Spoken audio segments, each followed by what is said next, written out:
എൻ്റെ പേര് അഞ്ജു എന്നാണ്. ഞങ്ങൾ വൈക്കത്തു നിന്നാണ് വരുന്നത്.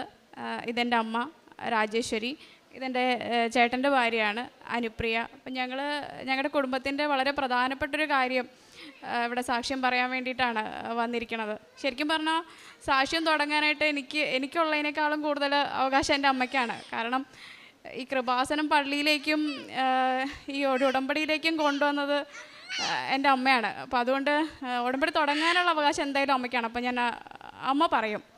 പരിശുദ്ധ അമ്മ പ്രത്യക്ഷപ്പെട്ട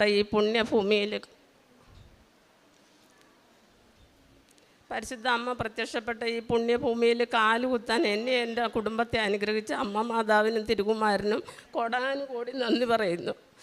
ഞങ്ങൾ ഉടമ്പടി എടുക്കാനുള്ള കാരണം ഇവരാണ് ഉടമ്പടി എടുത്തത്. ഞാൻ ഉടമ്പടി എടുത്തിട്ടില്ല. പക്ഷേ ഞാൻ പ്രാർത്ഥിക്കും. എൻ്റെ മോൻ ജോലിക്ക് വേണ്ടിയിട്ട് 2022 മെയ് മാസം 28 ദുബായിലേക്ക് വിസിറ്റിംഗ് വിസയിൽ പോകുവാണ്. മോനൊരു മെക്കാനിക്കൽ എഞ്ചിനീയറിംഗ് ഡിപ്ലോമ കഴിഞ്ഞ ആളാണ്. 10 വർഷം സൗദിയിൽ ജോലി നോക്കി. അത് കഴിഞ്ഞ് അവൻ്റെ വിവാഹം കഴിഞ്ഞു, പെങ്ങളുടെ വിവാഹമൊക്കെ കഴിച്ചു. വലിയ കുഴപ്പമില്ലാതെ ഞങ്ങളങ്ങനെ ജീവിക്കുവാണ്. പക്ഷേ അമ്മ ഇനി ഞാൻ പോകുന്നില്ല, എനിക്ക് ഒരു സ്വന്തമായിട്ട് നാട്ടിൽ നിന്നാൽ മതി, ഒരു വർക്ക്ഷോപ്പ് തുടങ്ങിയാൽ മതി എന്ന് പറഞ്ഞു. എൻ്റെ മോൻ ഒരു വർക്ക്ഷോപ്പ് തുടങ്ങി. 1.5 വർഷമായപ്പോഴേക്കും ഞങ്ങൾ ആകപ്പാടെ സമാധാനം നഷ്ടപ്പെട്ട നിലയിലെത്തി. കാരണം ഒരുപാട് നഷ്ടങ്ങൾ വന്നു, ഒരുപാട് ബുദ്ധിമുട്ടുകൾ വന്നു. അങ്ങനെ വന്നു കഴിഞ്ഞപ്പോൾ ഞാൻ എൻ്റെ മരുമോനോട് ചോദിച്ചു, മക്കളെ ഇങ്ങനെ പോയാൽ നമ്മൾ എന്ത് ചെയ്യുമെന്ന് ചോദിച്ചു. അപ്പോൾ മരുമോൻ പറഞ്ഞു, അമ്മ വിഷമിക്കണ്ട, എൻ്റെ ഒരു കൂട്ടുകാരൻ ദുബായിലുണ്ട്, ഞാൻ അവനെ വിളിക്കട്ടെ എന്ന് പറഞ്ഞു. വിളിച്ചു. അങ്ങനെയാണ് ഈ മെയ് മാസം 28 എൻ്റെ കൂട്ടം പോണത് ദുബായിലേക്ക്. അവിടെ ചെന്നിട്ടാണെങ്കിൽ കുഞ്ഞിന് ജോലി ആകണില്ല. 3 മാസം ആകാറായി. എനിക്കൊരു സമാധാനവും ഇല്ല. ഞാനൊരു അംഗൻവാടി ടീച്ചറാണ്. 43 വർഷമായി ഞാൻ അംഗൻവാടിയിൽ ജോലി നോക്കുന്നു. എൻ്റെ സ്കൂളിൽ ഒരു ഗവൺമെൻറ് UP സ്കൂളിലാണ് എൻ്റെ അംഗൻവാടി ഇരിക്കുന്നത്. ഞാൻ എന്നും പോകുമ്പോൾ സ്കൂളിനോട് ചേർന്ന് തന്നെ അമലോത്ഭവ മാതാവിൻ്റെ ഒരു കപ്പോളയുണ്ട്. ഞാൻ മാതാവിനെ നോക്കും, ഒന്നും ഞാൻ പറയില്ല. കാരണം എന്താ വെച്ചാൽ എല്ലാം അറിയാവുന്ന ലോകം നിറഞ്ഞ് നിൽക്കണം അമ്മോട് എന്ത് പറയാൻ. ഞാനൊന്നും പറയൂല. പിന്നെ ഞാൻ മനസ്സിൽ പറയും, ഞാൻ പിഞ്ചു കുഞ്ഞുങ്ങളുമായിട്ട് ഇരിക്കണതാണല്ലോ മാതാവേ എന്ന് മാത്രമേ ഞാൻ ചോദിക്കുകയുള്ളൂ. ഇങ്ങോട്ട് വരുമ്പോഴേ ഞാൻ തിരിഞ്ഞൊന്ന് നോക്കും, ഞാനിങ്ങ് പോരും. അങ്ങനെ പോന്നു. എൻ്റെ മോൻ പോയിട്ട് ഞാൻ രാത്രി ചോറുണ്ടിട്ടില്ല.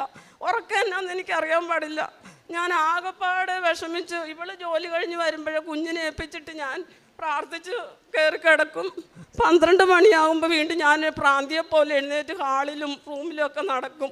ഇവള് വന്നിട്ട് എന്നോട് ചോദിക്കും, എന്താ അമ്മ? ഞാൻ പറയും, എനിക്കൊരു സമാധാനമില്ല, എൻ്റെ മോൻ പോയിട്ട് ഒരു ജോലി ആയില്ലല്ലോ, കേരള അല്ല ഇന്ത്യ അല്ല, എന്ത് ചെയ്യും, എനിക്കൊരു സമാധാനം ഇല്ലല്ലോ എന്ന് പറയുമ്പോൾ ഇവള് പറയും, 2 ആളും കൂടി വരും, അമ്മ അത് സമാധാനപ്പെടുക, എന്തായാലും ജോലി റെഡിയാകും എന്ന് പറയും. അത് കഴിഞ്ഞ് കുറച്ച് ദിവസം കഴിഞ്ഞപ്പോൾ ഒരു ഓഗസ്റ്റ് 15 കഴിഞ്ഞപ്പം ഞാൻ പഠിപ്പിച്ച് വിട്ട ഒരു കൊച്ചിൻ്റെ അമ്മ എന്നെ 8 മണി കഴിയുമ്പോൾ വിളിക്കുന്നുണ്ട്, ടീച്ചറെ ഞാനിങ്ങോട്ട് വരുവാ. എന്ന് ചോദിച്ചാൽ എന്തിനാണ് വരുന്നത്? എനിക്ക് ദേഷ്യമാണ്, കൊച്ചിന് ജോലി ആകണില്ല, ഒന്നും ആകണില്ല. അല്ല ടീച്ചറെ ഞാനിങ്ങോട്ട് വരുവാ. എന്തിനാ വരുന്നത്? എനിക്ക് വരണം ടീച്ചറെ. വരണ്ട. ഞാൻ ഫോൺ കട്ട് ചെയ്യും.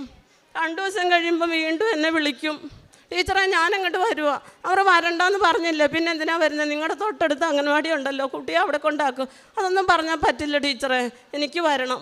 ഞാൻ അന്നേരം ഫോൺ കട്ട് ചെയ്യും, ഞാൻ കയറി കിടക്കും. പിന്നെ കുറച്ച് ദിവസം കഴിഞ്ഞപ്പോൾ പിന്നെയും വിളിച്ചു, രാത്രി 8 മണി കഴിഞ്ഞു, ടീച്ചറെ എനിക്ക് അങ്ങോട്ട് വന്നേ പറ്റുള്ളൂ എന്ന് പറഞ്ഞു. അപ്പോൾ ഞാൻ പറഞ്ഞു, വരുമോ പോകുമോ എന്താ അച്ഛാ ചെയ്യുക, എനിക്കൊരു കാര്യം അറിയണ്ടെന്ന് പറഞ്ഞു. അന്ന് രാത്രിയിൽ ഞാനൊരു 12 മണിയായപ്പം എഴുന്നേറ്റ് ഹാളിൽ ഇങ്ങനെ നടക്കുക. അപ്പോൾ ഇവർ ഓടി വന്നിട്ട് എന്നോട് ചോദിച്ചു, എന്നെ അമ്മ വല്ല വിഷമം ഉണ്ടാകില്ലേ, അമ്മയ്ക്കും എന്തെങ്കിലും വിഷമം ഉണ്ടാകില്ലേ, എങ്ങനെയെങ്കിലുമൊക്കെ ശരിയാകും അമ്മ, നമ്മൾ പ്രാർത്ഥിക്കുന്ന ദൈവങ്ങളില്ലേ, അല്ലാതെ ഒന്നുമില്ലല്ലോ എന്ന് പറഞ്ഞു. ഞാൻ അന്നേരം വെളുപ്പിന് 4 മണിക്ക് എന്നും എഴുന്നേക്കും. വീട്ടിലെ ജോലികളൊക്കെ കഴിച്ചിട്ട് ഞങ്ങളുടെ വീടിന് തൊട്ടടുത്ത് അമ്പലമുണ്ട്. ഞാൻ എന്നും അമ്പലത്തിൽ പോകും. അന്ന് ഞാൻ പതിവ് പോലെ അമ്പലത്തിൽ പോകാനായിട്ട് പോണതായിട്ട് ഞാൻ സ്വപ്നം കാണുവാണ്.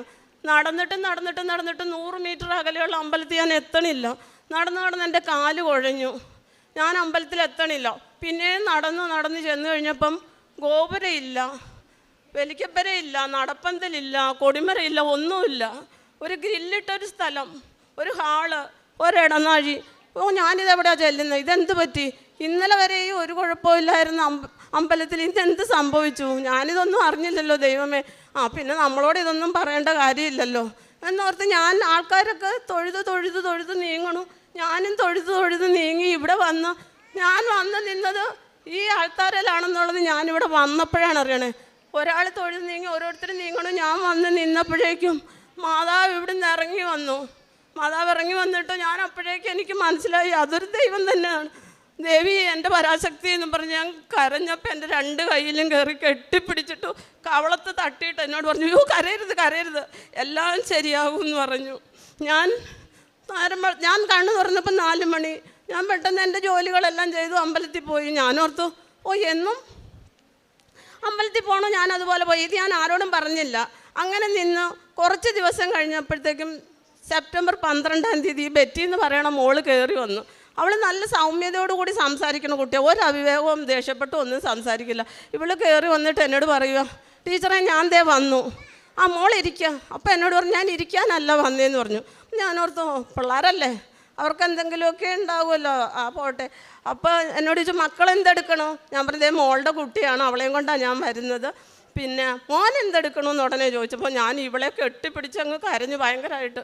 കരഞ്ഞപ്പോൾ ഇവൾ എന്നോട് പറഞ്ഞു, അയ്യോ ടീച്ചർ കരയാൻ പാടില്ല, ഞങ്ങൾക്കൊക്കെ ആശ്വാസം പകർന്നു തന്നെ ടീച്ചർ കരയാൻ പാടില്ല, എന്താ കാര്യം? ഞാൻ പറഞ്ഞു, അൻകുട്ടൻ പോയിട്ട് ജോലിയൊന്നും ആയില്ല, എനിക്ക് സഹിക്കാൻ പറ്റണില്ല മോളെ എന്ന് പറഞ്ഞപ്പോൾ ഇവൾ പെട്ടെന്ന് എന്നോട് പറഞ്ഞു, ടീച്ചർ എന്തിനു വിഷമിക്കണു? ആലപ്പുഴ കലവൂര് കൃപാസനത്തിൽ അപേക്ഷിച്ചാൽ ഉപേക്ഷിക്കാത്തൊരു മാതാവുണ്ട്, അങ്ങോട്ട് പ്രാർത്ഥിച്ചേ, ടീച്ചറിന് മോൻ ജോലി ഉടനെ റെഡിയാകും. ഞാൻ പറഞ്ഞു, മക്കളെ ടീച്ചറിന് അങ്ങനൊന്നും പ്രാർത്ഥിക്കാൻ അറിയില്ലല്ലോ എന്ന് പറഞ്ഞപ്പം പറഞ്ഞു, ഒന്നും പ്രാർത്ഥിക്കണ്ട, എൻ്റെ മാതാവേ എൻ്റെ മോൻ്റെ ജോലി റെഡിയാക്കി തരണേ, ഞങ്ങൾ അവിടെ വന്നോളാം, ആ പുണ്യഭൂമിയിൽ വന്നോളാം എന്ന് മാത്രം ടീച്ചർ പറഞ്ഞാൽ മതി എന്ന് പറഞ്ഞു. ഞാൻ അങ്ങനെ പ്രാർത്ഥിക്കാൻ തുടങ്ങി. വീട്ടിൽ വന്ന് ഇവരോട് പറഞ്ഞു, ഇങ്ങനെ കലവൂര് കൃപാസനം ഉണ്ടെന്ന് പറയണ ഒരു മാതാവുണ്ട്, നമുക്കൊന്ന് അവിടെ പോയാലോ എന്ന് പറഞ്ഞപ്പോൾ ഇവർ പറഞ്ഞു, ഞങ്ങളും ഇങ്ങനെ കേട്ടിട്ടുണ്ടമ്മ, പക്ഷേ നമ്മളെ ആരാ ഒന്ന് അവിടെ വരേക്കും കൊണ്ടുപോകാനുള്ള ആരും ഇല്ലല്ലോ, നമ്മൾ മാത്രമല്ലേ ഉള്ളൂ, എന്ത് ചെയ്യും എന്ന് ചോദിച്ചു. ഞങ്ങൾ എന്തായാലും മാതാവിൻ്റെ യൂട്യൂബ് ലിങ്കിൽ നോക്കി എല്ലാ പ്രാർത്ഥനകളെല്ലാം 2 നേരവും ഞങ്ങൾ അമ്മയും മക്കളും ഇരുന്ന് പ്രാർത്ഥിക്കാൻ തുടങ്ങി. പ്രാർത്ഥിച്ച് ഒരു സെപ്റ്റംബർ 21 ആയപ്പോൾ ഇവൻ വിളിച്ചിട്ട് പറഞ്ഞു, അമ്മ എനിക്ക് ഇന്നൊരു ഇൻ്റർവ്യൂ ഉണ്ട്, അമ്മ പ്രാർത്ഥിക്കണം കേട്ടോ എന്ന് പറഞ്ഞു. ഞാൻ പ്രാർത്ഥിച്ചു. ഞങ്ങൾ 2 പേരും കൂടി ഇരുന്ന് നന്നായിട്ട് രാവിലെ മുതൽ 3:30 വരെ ഇരുന്ന് പ്രാർത്ഥിച്ച്, മുട്ടിപ്പായിട്ടിരുന്ന് പ്രാർത്ഥിച്ച്. ഞാൻ അപാരമായിട്ട് പ്രാർത്ഥിക്കും. എനിക്ക് നടക്കണ വഴിയിലും അടുക്കളയിലും എവിടെ നിന്നാലും ഞാൻ പ്രാർത്ഥിക്കും. അങ്ങനെ പ്രാർത്ഥിച്ച് കഴിഞ്ഞ് അവൻ തിരിച്ചു വന്നു, ഇൻ്റർവ്യൂ കഴിഞ്ഞെന്ന് പറഞ്ഞു. അപ്പോഴും എനിക്ക് വിഷമമായി. രാത്രിയിലും പ്രാർത്ഥിച്ചുകൊണ്ടിരുന്നു. ഞാൻ ഉറങ്ങാൻ കണ്ടപ്പോൾ ഞാൻ ചോദിച്ചു, എന്നാലും മാതാവേ, ഞാൻ അവിവേകാണ് പറയണേ, എന്നോട് പൊറുക്കണേ മാതാവേ, ഞാനൊരു വിധവയായതുകൊണ്ട് എല്ലാവർക്കും പുച്ഛാണല്ലോ വിധവകളെ, അതുകൊണ്ടും അമ്മയ്ക്കും പുച്ഛായിരിക്കും, അതുകൊണ്ടായിരിക്കും എൻ്റെ മോൻ്റെ കാര്യം ഇതുവരെ റെഡിയാക്കാത്തതെന്ന് പറഞ്ഞു. ഞാൻ ഭയങ്കരമായിട്ട് കരഞ്ഞു. അപ്പോൾ എനിക്ക് എൻ്റെ അരികത്ത് വന്ന് നിന്നിട്ട് പറയുകയാണ്, ഉടമ്പടി എടുക്കുക എന്ന് പറഞ്ഞു. പെട്ടെന്ന് തന്നെ ഞാൻ എഴുന്നേറ്റു. അപ്പോഴും 4 മണി.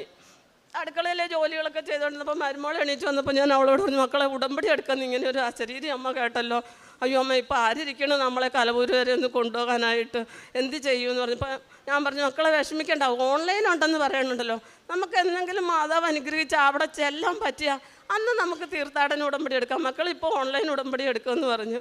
ഞങ്ങൾ ഓൺലൈൻ ഉടമ്പടി എടുത്തു. സെപ്റ്റംബർ 28-ാം തീയതി അവൾ, ഒക്ടോബർ 6-ാം തീയതി എൻ്റെ കുട്ടൻ ഓഫർ ലെറ്റർ വന്നു. ഏതെല്ലാം കമ്പനിയിൽ ഇൻ്റർവ്യൂവിന് പോയി അവിടുന്ന് എല്ലാമാണ് അവന് ഓഫർ ലെറ്റർ വന്നത്. അപ്പോഴെന്നോട് ചോദിച്ചു, അമ്മ ഞാൻ ഏത് സൈൻ ചെയ്യണം? നിനക്ക് ഇഷ്ടമുള്ളത്, മാതാവ് നിൻ്റെ മനസ്സിൽ എന്ത് തോന്നിക്കണോ അത് നീ സൈൻ ചെയ്യണം, അതാണ് വേണ്ടതെന്ന് പറഞ്ഞു. അങ്ങനെ അവൻ ഓഫർ ലെറ്റർ സൈൻ ചെയ്തു. നവംബർ 7-ാം തീയതി അവൻ ജോലിയിൽ കയറി. നവംബർ 15-ാം തീയതി ഞാനിവിടെ വരുമ്പം ഈ ഫ്രണ്ടിൽ വന്ന് വണ്ടിയിൽ ഇറങ്ങുമ്പം ഞാനിങ്ങനെ അന്തിച്ച് നിൽക്കുകയാണോ, ഞാൻ സ്വപ്നം കണ്ടത് ഇതായിരുന്നോ, ഞാൻ കണ്ടത് ഇവിടെയായിരുന്നു, അപ്പോൾ മാതാവ് എന്നെ ഒന്ന് വിളിച്ചതാണോ, അതോ എനിക്കറിയാൻ പാടില്ല. ഞാനിങ്ങോട്ട് നടന്നു വന്നപ്പോൾ ഞാനിങ്ങനെ അന്തിച്ച് അവിടെ നിൽക്കുകയാണ് ഫ്രണ്ടിൽ തന്നെ. അപ്പോൾ എന്നോടൊരു ബ്രദർ വന്നിട്ട് ചോദിച്ചു, എന്താ അമ്മ ഇവിടെ നിൽക്കുന്നത്, അമ്മ എവിടെ നിന്ന് വരുന്നത്? ഞാൻ പറഞ്ഞു, ഞാൻ വൈക്കത്തുനിന്ന് വരുവാണ്, എനിക്കൊരു മാതാവിനെ കാണണമല്ലോ, ഇവിടെ കടലോളം ജനം, ഞാൻ അങ്ങ് വെളിയിൽ നിൽക്കണം. അമ്മ ഇവിടെ നിന്നോ, കുറച്ച് കഴിയുമ്പോൾ മാതാവിനെ കാണാമെന്ന് പറഞ്ഞു. ഇത് കഴിഞ്ഞു. ഞങ്ങളിവിടെ ആ ബ്രദർ വന്ന് വിളിച്ചു. ഞങ്ങളിവിടെ വന്ന് ഞാൻ മാതാവിനെ കണ്ട്. ഞാനൊന്നും പറയൂല മാതാവിനോട്, എന്താ വെച്ചാൽ എല്ലാം അറിയാവുന്ന നമ്മോട് ഞാനൊന്നും പറയൂല. എന്നെക്കുറിച്ച് അറിയാം, എൻ്റെ കുടുംബത്തെക്കുറിച്ച് സർവ്വതും അറിയാവുന്ന നമ്മോട് എന്ത് പറയാനാ. അങ്ങനെ ഞങ്ങൾ അന്ന് വന്നു. അപ്പം സാക്ഷ്യം പറയാൻ ഇവിടെ ഓഫീസിൽ വന്നപ്പോൾ പറഞ്ഞു, മോൻ വന്നിട്ട് വന്നാൽ മതി. മോൻ വന്നിട്ടുണ്ട്, മരുമോൻ വന്നിട്ടുണ്ട്, അപ്പോൾ എല്ലാം ശരിയാക്കി തരുമെന്ന് മാതാവിനോട് പറഞ്ഞത്. ഇച്ചിരി കടങ്ങളൊക്കെ ഉണ്ടോ, അവർക്ക് ആയുസ്സും ആരോഗ്യവും കൊടുത്താൽ മതി. അത്രയേ ഉള്ളൂ എനിക്ക് പറയാനായിട്ട്.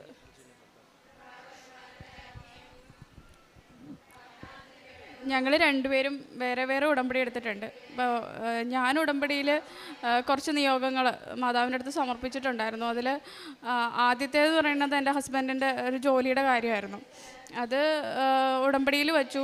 പക്ഷെ ഉടമ്പടിയിൽ വച്ചിട്ട് കുറച്ച് നാളായിട്ടും ഒന്നും ആയില്ല. ആൾക്ക് 1-2 ഓഫറൊക്കെ വന്നെങ്കിലും അതൊന്നും നമുക്ക് പറ്റുന്നതായിരുന്നില്ല. അതുകൊണ്ട് നമ്മൾ എടുത്തില്ല. അങ്ങനെയായി.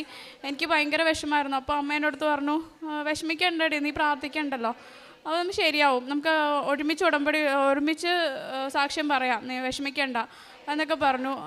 അങ്ങനെ ഇരിക്കുന്ന സമയത്ത് നമുക്ക് ഒരു 10 ലക്ഷം രൂപയുടെ ബാധ്യത ഉണ്ടായിരുന്നു. ബാധ്യതയുള്ള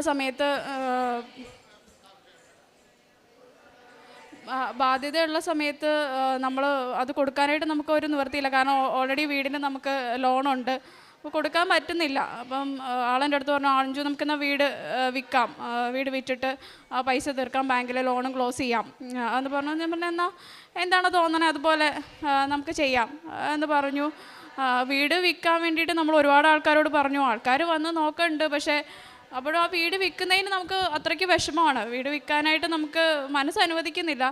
എങ്കിലും നമ്മുടെ സാഹചര്യം അതായതുകൊണ്ട് മാത്രം നമ്മൾ വീട് വിൽക്കാം എന്നുള്ളതിനെക്കുറിച്ച് നമ്മൾ മുന്നോട്ട് പോയത്. അപ്പോൾ ആൾക്കാർ വന്ന് നോക്കണ്ടെങ്കിലും ഒന്നും ശരിയാവുന്നില്ല, എമൗണ്ട് ശരിയാവുന്നില്ല, ഒന്നും ആവാതെ വന്ന് അവസാനം ആളെൻ്റെ അടുത്ത് പറഞ്ഞു, ഹസ്ബൻഡ് പറഞ്ഞു, ഒരു കാര്യം ചെയ്യാം, നമുക്ക് ലോണിൽ കൂട്ടിയിട്ട് പൈസ തരുമോ എന്ന് ബാങ്കിൽ ഞാനത് ചോദിക്കട്ടെ എന്ന് ചോദിച്ചു. പറഞ്ഞു കിട്ടുമെങ്കിൽ അങ്ങനെ ചെയ്യാം, എന്നാൽ ചോദിക്ക് എന്ന് പറഞ്ഞു. അപ്പോൾ ബാങ്കിൽ ചെന്ന് ചോദിച്ചപ്പോൾ തന്നെ മാനേജർ ലോൺ തരാം എന്ന് പറഞ്ഞു. ലോൺ തരാമെന്ന് പറഞ്ഞു. ലോൺ കഴിഞ്ഞ മാസം ലോൺ പാസ്സായി. നമ്മൾ ആ ഒരു കടം വീട്ടിൽ കൊടുക്കാനുണ്ടായിരുന്നത് കൊടുത്തു തീർത്തു. അപ്പോഴും എൻ്റെ അടുത്ത് ഹസ്ബൻഡ് എൻ്റെ അടുത്ത് പറയാണ്, നമുക്കിപ്പോൾ ലോൺ കൂട്ടി അടയ്ക്കണം, നമുക്ക് ഈ ജോലിയും കൊണ്ട് ഒന്നും ആവില്ലല്ലോ, എന്ത് ചെയ്യും? അതിനപ്പം ഞാൻ പ്രാർത്ഥിക്കുന്നുണ്ട്, ദൈവമേ മാതാവ് എന്ത് ചെയ്യും എന്ന് ഞാൻ പ്രാർത്ഥിക്കുന്നുണ്ട്. അപ്പോൾ ഒക്ടോബർ 28-ാം തീയതി ജപമാല റാലിയിൽ ഞാനും ചേട്ടൻ്റെ വൈഫും കൂടെ ഞങ്ങൾ പങ്കെടുത്തു, മാതാവിനെ പ്രാർത്ഥിച്ചു. അതൊക്കെ കഴിഞ്ഞ് കൃത്യം 1 മാസം ആയിട്ടില്ല, നവംബർ 18-ാം തീയതിയൊക്കെ ആയപ്പോൾ ആൾക്ക് വേറൊരു കമ്പനിയിൽ നിന്ന് ഓഫർ വന്നു. നമ്മൾ ഈ ലോൺ അടയ്ക്കുന്നതിന് മുന്നേ ആയിട്ട് തന്നെ ആൾക്ക് ജോലിയിൽ കയറാനുള്ള എല്ലാ കാര്യങ്ങളുമായി. ഈ മാസം 27-ാം തീയതി ഹസ്ബൻഡ് ജോലിയിൽ കയറാണ്. അതിന് മാതാവിനോട് എനിക്ക് 1000 നന്ദി. കാരണം വീടും നമുക്ക് പോയില്ല, നമ്മുടെ വീടും നമുക്ക് മാതാവ് നേർവഴി കാണിച്ച് വീടും നമുക്ക് തന്നെ കിട്ടി. പിന്നെ ആളുടെ ജോലിയും അതുപോലെ തന്നെ എല്ലാം ശരിയായി. പിന്നത്തെ കേസ് എനിക്കൊരു ജോലിയുടെ മാറ്റത്തിനാണ്. ഞാൻ ഉടമ്പടിയിൽ വെച്ചിട്ടുണ്ടായിരുന്നില്ല ആ കാര്യം. മാതാവിൻ്റെ അടുത്ത് പ്രാർത്ഥിച്ചാണ് ജോലി മാറ്റിയിട്ട് വേറൊരു ജോലി മാതാവ് എനിക്ക് ശരിയാക്കി തരണമെന്നുള്ളത്. അത് ഇപ്പം ഞാൻ അവിടെ ജോലി മാറി കയറിയിട്ട് ഇപ്പം 6 മാസത്തോളമായി. അങ്ങനെ ഞാൻ എന്തൊക്കെ പ്രാർത്ഥിച്ചിട്ടുണ്ടോ, എന്തൊക്കെ നിയോഗങ്ങൾ മാതാവിൻ്റെ അടുത്ത് വെച്ചിട്ടുണ്ടോ, വെറുതെ ആണെങ്കിലും മാതാവിൻ്റെ അടുത്ത് എന്ത് പ്രാർത്ഥിച്ചിട്ടുണ്ടോ അതെല്ലാം അമ്മ മാതാവ് എനിക്ക് സാധിച്ചു തന്നിട്ടുണ്ട്. എനിക്ക് നന്ദിയല്ല, ഒരു ആയുസ് മുഴുവൻ മാതാവിൻ്റെ അടുത്ത് കടപ്പെട്ടിട്ടുണ്ടാവും. പിന്നെ അത് തന്നെയല്ല, ആരെൻ്റെ അടുത്ത് ഒരു ബുദ്ധിമുട്ട് പറഞ്ഞാലും എൻ്റെ വായിൽ ആദ്യം വരുന്നത്, നിങ്ങൾ മാതാവിനെ പ്രാർത്ഥിക്കേ, കലവൂർ ഇങ്ങനെ ഒരു പള്ളിയുണ്ട്, അവിടെ പോയിട്ട് നിങ്ങൾ പ്രാർത്ഥിക്കും, നിങ്ങളുടെ എല്ലാ ബുദ്ധിമുട്ടുകളും മാറും, കഷ്ടപ്പാടുകളും മാറും. എങ്ങനെയാണെന്നറിയില്ല, ആദ്യം തന്നെ എൻ്റെ വായിൽ മാതാവിൻ്റെ പേര് മാത്രമേ വരുള്ളൂ. ഒരു ബുദ്ധിമുട്ട് അനുഭവിക്കുന്ന ഒരാളൊരു കാര്യം പറയുകയാണെങ്കിൽ ആദ്യം പറയും, നിങ്ങൾ അവിടെ പോയി പ്രാർത്ഥിക്കും, നിങ്ങളുടെ എല്ലാ ബുദ്ധിമുട്ടും മാറും. അതുകൊണ്ട് എനിക്ക് 1000 നന്ദിയുണ്ട്. ജീവിതകാലം മൊത്തം നമ്മൾ മാതാവിൻ്റെ അടുത്ത് കടപ്പാടുള്ള ആളായിരിക്കും. ഇനി ആൾക്കും കുറച്ച് അനുഭവങ്ങളുണ്ടായിട്ടുണ്ട്, ആൾ പറയാം. ആദ്യം തന്നെ മാതാവിനും യേശുനാഥനും 1 കോടി നന്ദി. എൻ്റെ ഏറ്റവും വലിയ പ്രധാനപ്പെട്ട സാക്ഷിയായിരുന്നു ഹസ്ബൻഡിൻ്റെ ജോലി, അത് അമ്മ പറഞ്ഞു. പിന്നെ എനിക്ക് പറയാനുള്ളത്, എനിക്കൊരു എൻ്റെ കൂട്ടുകാരി എന്ന് പറഞ്ഞ ചേച്ചി ഉണ്ടായിരുന്നു. ചേച്ചിക്ക് ആദ്യത്തെ കുട്ടി പ്രീമച്വർ ബേബിയാണ്. രണ്ടാമതൊരു പ്രഗ്നൻ്റ് ആയി, പക്ഷേ 2 ആഴ്ച കഴിഞ്ഞപ്പോൾ അബോർഷനായി പോയി. 3ാമത് പ്രഗ്നൻ്റ് ആയ സമയത്ത് ഞാൻ വെറുതെ വിശേഷം ചോദിച്ചപ്പോൾ പറഞ്ഞു, എടി അത് ചാൻസ് ഇല്ലെന്നാണ് ഡോക്ടർ പറയണേ, ഇൻറ്റേർണൽ ബ്ലീഡിങ് ഉണ്ട്, പിന്നെ നോക്കാം എന്നാ പറഞ്ഞേ, അത്രേ ഉള്ളൂ എന്ന് പറഞ്ഞു. അപ്പം ഞാനിതുപോലെ മാതാവിൻ്റെ ലിങ്കും പിന്നെ യൂട്യൂബിലെ സാക്ഷ്യങ്ങളും ഒക്കെ അയച്ചു കൊടുത്തു. അപ്പം ആ ചേച്ചി പറഞ്ഞു, ഞാൻ കേട്ടിട്ടുണ്ട്, പോയിട്ടില്ല, ഹസ്ബൻഡിന് അത്ര വിശ്വാസമില്ലാത്തതുകൊണ്ട് ഞാൻ പോയിട്ടില്ല എന്ന് പറഞ്ഞു. അപ്പം ഞാൻ പറഞ്ഞു, ചേച്ചി പ്രാർത്ഥിക്കുക, ഞാൻ ഉടമ്പടി നിയോഗം വെച്ചോളാം, ചേച്ചി പ്രാർത്ഥിച്ചോളാം പറഞ്ഞു. അങ്ങനെ ഓരോ മാസം കഴിയുന്തോറും കുഴപ്പമൊന്നുമില്ല എന്നൊക്കെ പറഞ്ഞു വന്നു. ഇപ്പോൾ ചേച്ചിക്ക് കുഞ്ഞാവേ ഉണ്ടായി. അത് കറക്റ്റ് ഡേറ്റ് തന്നെ, ഒരു പ്രശ്നമില്ലാണ്ട് ആരോഗ്യമുള്ളൊരു പെൺകുഞ്ഞുണ്ടായി. ചേച്ചിയും കുഞ്ഞിനെയും ഇവിടെ കൊണ്ടുവരാമെന്നാണ് ഞാൻ പറഞ്ഞത്. വരാൻ പറ്റിയിട്ടില്ല ചേച്ചിയും കൊച്ചിനും. അത് അടുത്ത് തന്നെ കൊണ്ടുവരാമെന്നാണ് ചേച്ചി പറഞ്ഞത്. പിന്നെ അതുപോലെ ഇപ്പം പറഞ്ഞ പോലെ ചെറുതും വലുതുമായ ഒത്തിരി അനുഗ്രഹങ്ങൾ മാതാവും യേശുനാഥനും ഞങ്ങളുടെ കുടുംബത്തിന് തന്നിട്ടുണ്ട്. ഇത്രയും അനുഗ്രഹങ്ങൾ തന്ന മാതാവിനും യേശുനാഥനും ഒത്തിരി കോടാനുകോടി നന്ദി അർപ്പിച്ചുകൊണ്ട് നിർത്തുന്നു. പ്രേക്ഷിത പ്രവർത്തനം ഞാൻ ചെയ്തത്, ഞാൻ ജീവനിലയത്തിൽ കൊണ്ടുപോയി അവർക്ക് ഭക്ഷണത്തിന് ആവശ്യമായിട്ടുള്ള പൈസ കൊടുക്കുമായിരുന്നു. പിന്നെ വൃദ്ധസദനത്തിൽ പോയി അവിടെ അമ്മമാരെ കണ്ട് അവർക്ക് ആവശ്യമായിട്ടുള്ള ഭക്ഷണം കാര്യങ്ങളൊക്കെ കൊടുക്കും. പിന്നെ പത്രം ഞാൻ എല്ലാ മാസങ്ങളിലും വന്ന് പത്രം മേടിച്ചുകൊണ്ട് പോവും. എന്നിട്ട് ഗവൺമെൻറ് ആശുപത്രിയിൽ തൃപ്പൂണിത്തുറയും പിന്നെ നമ്മുടെ വൈക്കത്തും എല്ലാ ആശുപത്രികളിലും രോഗികൾക്ക് പിന്നെ രോഗികളെ പോയി കാണാം. അവർ പ്രാർത്ഥിക്കാൻ പറയും. നമ്മുടെ പ്രാർത്ഥനയുടെ കൂട്ടത്തിൽ അവരുടെ പ്രാർത്ഥനയോട് ഉൾപ്പെടുത്തും. പിന്നെ അവർക്ക് വേണ്ട കാര്യങ്ങൾ അവർ മാതാവിനെക്കുറിച്ച് ചോദിക്കുമ്പോൾ മാതാവിനെക്കുറിച്ച് പറഞ്ഞു കൊടുക്കുകയും പിന്നെ ചെറിയ കാശുരൂപം ഞാൻ എൻ്റെ കയ്യിലുണ്ടാവും. അപ്പോൾ ആവശ്യമായി കിടക്കുന്ന രോഗികൾക്ക് ഞാൻ കാശുരൂപം കൊടുത്തിട്ട് പറയും, പ്രാർത്ഥിച്ചോ അമ്മേ, മാറിക്കോളും, കുഴപ്പമൊന്നുമില്ല, പേടിക്കണ്ട എന്ന് പറഞ്ഞ് അവർക്ക് ആശ്വാസവാക്കുകളും ഒക്കെ പറഞ്ഞ് അവരോടൊക്കെ സംസാരിച്ച് അങ്ങനെയാണ് ഞാൻ പ്രേക്ഷിത പ്രവർത്തനം ചെയ്യാറ്. നമ്മൾ സാക്ഷ്യം വളരെ ശ്രദ്ധിച്ച് കേൾക്കുമ്പോൾ ഒരു കുടുംബത്തിലെ ഏറ്റവും പ്രധാനപ്പെട്ട ആൾക്കാരാണ് രണ്ടുപേരും ഉടമ്പടി എടുത്തതും അമ്മയുടെ സാക്ഷ്യവും കൂടി പറയാൻ ചേർത്താണ് വന്നത്. അപ്പോൾ ഒരു കുടുംബത്തെ മുഴുവൻ ഈ അൾത്താരയിലേക്ക് എത്തിച്ചേർക്കുന്നത് അവർക്കുണ്ടായ ദൈവാനുഭവത്തിൻ്റെ ആഴമാണ്. അത് ആ അമ്മയുടെ അനുഭവമാണ് ഇവർ രണ്ടുപേരും ഏറ്റവും പ്രധാനപ്പെട്ടതായിട്ട് കാണുന്നത്. അപ്പോൾ നിങ്ങൾ വളരെ ശ്രദ്ധിച്ച് അമ്മ പറയുന്ന കേൾക്കുമ്പോൾ മനസ്സിലാവും ഉടമ്പടി എന്താണെന്നോ ഈ ദേവാലയത്തിനെക്കുറിച്ച് ഒന്നും അറിയാതിരുന്ന ഒരു സമയത്ത് അമ്മയുടെ സ്വപ്നത്തിൽ ഇങ്ങനൊരു അൾത്താരയും ഇങ്ങനൊരു പരിശുദ്ധ അമ്മയും സ്വപ്നം കണ്ടു എന്നുള്ളതാണ്. അതിനുശേഷം ഒരു പദ്ധതി പ്രകാരം ഇതുമായിട്ട് ബന്ധപ്പെട്ടൊരു വ്യക്തി, ഒരു സ്റ്റുഡൻ്റ് അവിടെ ചെല്ലുകയും കാര്യങ്ങൾ ക്രമീകരിച്ച് അന്ന് ഇതിൻ്റെ കാര്യം ഇപ്പോൾ ഉടമ്പടി എടുക്കൂ എന്ന് കാതിൽ പറഞ്ഞു എന്നുള്ളതാണ്. അത് മറ്റൊരു തലത്തിലുള്ള നമ്മൾ മനസ്സിലാക്കേണ്ട ഒരു സാക്ഷ്യമാണ്. ഇങ്ങനെ ഒരു ശബ്ദം കേട്ടു എന്ന് പറയുന്ന ആദ്യത്തെ സാക്ഷ്യമല്ല ഇത്. ഇവിടെ സ്ഥിരം സാക്ഷ്യം കേൾക്കുന്നവർ നിങ്ങളുടെ ഇടയിലുണ്ടെങ്കിൽ നിങ്ങൾക്കിത് സ്വാഭാവികം മാത്രമാണ്. കാരണം ഇങ്ങനെ മനസ്സിൻ്റെ ഉള്ളിൽ ഒരാൾ മന്ത്രിക്കുന്നത് അല്ലെങ്കിൽ മാതാവിൻ്റെ സ്വരം കേട്ടു എന്ന് പറയുന്ന സാക്ഷ്യം ഒരുപാട് പേര് പറയുന്ന, അപ്പോൾ കർത്താവിൻ്റെ ഒരു ഇടപെടലിൻ്റെ ഭാഗമായിട്ട് അങ്ങനെ ഒരു സ്വരം കേട്ടുവെന്നും അപ്പം പിന്നീടുള്ള സാധ്യത അന്വേഷിക്കുമ്പോൾ ഓൺലൈൻ ഉടമ്പടിയാണ്. അതും പരിശുദ്ധ അമ്മ നമ്മളിത് ആരംഭിക്കുന്ന സമയത്തും ദൂരപ്രദേശങ്ങളിലേക്ക് പെട്ടെന്ന് ഒരു അമ്മയുടെ സാന്നിധ്യം എത്തിക്കുവാനായിട്ട് ഇപ്പോൾ ഒരുപാട് പേർക്ക് ഓൺലൈൻ ഉടമ്പടി എടുത്ത അനുഭവങ്ങൾ ലഭിക്കുന്നുണ്ട്. കാരണം അമ്മ അത് പ്രത്യേകം വിധം ആശീർവദിക്കുന്നുണ്ടെന്ന് വേണം മനസ്സിലാക്കാം. അപ്പോൾ ഉടമ്പടി എടുത്തതിന് ശേഷം ഇതുവരെ നടക്കാതിരുന്ന കാര്യങ്ങളൊക്കെ ഇതിപ്പോൾ നമ്മൾ കേൾക്കുമ്പോൾ നമുക്കത് അത്രയും വ്യക്തമായിട്ട് മനസ്സിലാകും. ഈ 3 പേര് രാവിലെ തൊട്ട് ഈ സാക്ഷ്യം പറയാനായിട്ട് ഇവിടെ എത്തിച്ചേർന്നിട്ടുണ്ടെങ്കിൽ സോളിഡായിട്ടുള്ളൊരു അനുഭവം അവർക്കുണ്ട്. അപ്പോൾ അങ്ങനെ ഒരു സാഹചര്യത്തിൽ അയച്ച കമ്പനി എന്നൊക്കെ വിളി വരുന്നു. പിന്നീട് അമ്മ ഇവിടെ വരുമ്പോൾ അമ്മ ഏറെ പ്രത്യേകിച്ച് അമ്മ വളരെ വിഷമത്തോടെ പറഞ്ഞു, അമ്മ ഇവിടെ ഇതിങ്ങനൊരു ദേവാലയം നേരത്തെ കണ്ടതിൻ്റെ ഒരു സന്തോഷവും അമ്മയോട് സംസാരിച്ചതിൽ സന്തോഷം, അമ്മയോട് വളരെ സന്തോഷത്തോടുകൂടി സംസാരിച്ചെന്നും. അപ്പം അങ്ങനെ ഒരു വലിയൊരു അനുഭവത്തിൻ്റെ പശ്ചാത്തലത്തിലാണ് നിൽക്കുന്നത്. പിന്നെ ബാക്കിയുള്ള എല്ലാ കാര്യങ്ങളിലും ദൈവം ക്രമീകരിക്കുന്നുണ്ട്. അപ്പോൾ ഈ കുടുംബം അതിൻ്റെ പിന്നിൽ നടപ്പ്, അതിൻ്റെ പിന്നിൽ കണ്ടെത്തിയ സമയം, പ്രേക്ഷിത പ്രവർത്തനവും കാരുണ്യ പ്രവർത്തനവും ഒക്കെ ചെയ്യുന്നത് അതെല്ലാം ഈ 2 പേരും ചെയ്യുന്നുണ്ട്. അപ്പോൾ ഒരു കുടുംബത്തിൻ്റെ കോമണായിട്ടൊരു കാര്യത്തിൽ പരിശുദ്ധ അമ്മ ഇടപെട്ടപ്പോൾ അത് വളരെ വ്യക്തമായിട്ട് ഇവിടെ വന്നതുമായിട്ട് തിരികെ പോകുന്നവരുള്ള സമയം വരെയും അമ്മയുടെ ഇടപെടൽ ഈ കുടുംബത്തിൽ ഒട്ടുക്കെ ഉണ്ടായെന്നുള്ളതാണ്. ഇത് അവസാനം എന്ന് പറയുന്ന വിശ്വാസം വർദ്ധിച്ചു എന്നുള്ളതാണ്. അപ്പോൾ ഈ വിശ്വാസത്തിലെ വർധനവിന് അടയാളങ്ങൾ ആവശ്യമാണെന്ന് ഈശോയ്ക്കറിയാം.